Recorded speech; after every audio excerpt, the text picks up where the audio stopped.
Guys, welcome to another tutorial of the Solution Journal. Today we will learn how to delete a playlist on Spotify. If you want to delete a playlist, it's a simple process to do.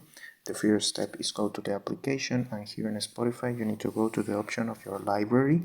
Here in the down options, in the bar of the options, you pick here in your library, and here you got, for example, I got this playlist for the tutorial. I created this playlist for the tutorial.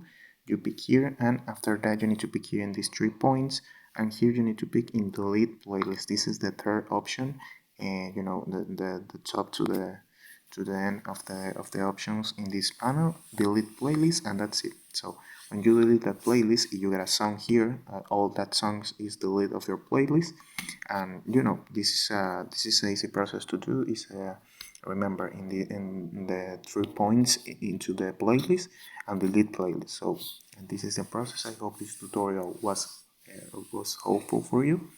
Follow us for more content like this.